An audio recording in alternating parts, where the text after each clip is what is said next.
এটি হয়তো এখনো পর্যন্ত হওয়া টাইম ট্রাভেলের সব থেকে ভয়ানক প্রমাণ। 1923 সালে মিশরের আর্কিওলজিস্টরা একটি সিল করা বন্ধ সমাধি খুঁজে বার করেন, কিন্তু তার ভেতরে তারা কিছু অস্বাভাবিক জিনিস খুঁজে পান।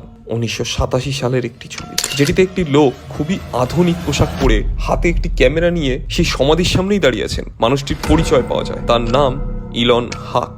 তিনি একজন বিজ্ঞানী ছিলেন যিনি হঠাৎ করেই রহস্যজনকভাবে উধাও হয়ে যান। তিনি উধাও হয়ে যাওয়ার আগে খুবই ক্লাসিফাইড একটি সরকারি প্রজেক্টে কাজ করছিলেন, যার নাম ছিল ক্রোনোস। প্রজেক্টের লক্ষ্য ছিল টাইম ট্রাভেলের ব্যাপার নিয়ে রিসার্চ করা, কিন্তু এই বিজ্ঞানী হঠাৎ করে গায়েব হয়ে যাওয়ার পর এই প্রজেক্টটিকে বন্ধ করে দেওয়া হয়। খুঁজে পাওয়া সেই ফটোগ্রাফটির পিছনে বিজ্ঞানীরা কিছু লেখা আবিষ্কার করে। এটি ইলন হাকের হাতে লেখা একটি মেসেজ ছিল। তিনি বলেছিলেন, আমি এটিকে আটকানোর চেষ্টা করেছি, কিন্তু এই লুপটি আটকানোর নয়। The loop is inevitable.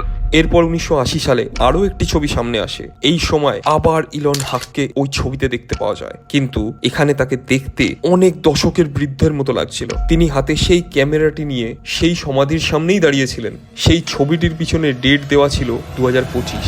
বিশেষজ্ঞরা অবাক হয়ে যান, তিনটি ভিন্ন টাইমলাইনে একজন মানুষ কিভাবে থাকতে পারে, এবং তিনি দ্য লুপ ইজ ইনহেভিটেবল বলে কি বোঝাতে চেয়েছিলেন।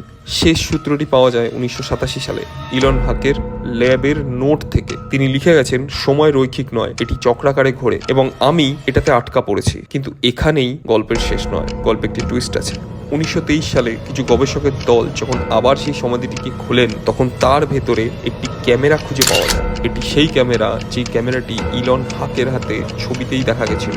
সেই ক্যামেরাটির রিল পরে ডেভেলপ করলে গবেষকরা যেটা দেখতে পান সেটাতে তাদের মাথা ঘুরে যায়। এটি সেই গবেষকদেরই ছবি যারা সেই সমাধির সামনেই দাঁড়িয়েছিলেন 2045 সালে।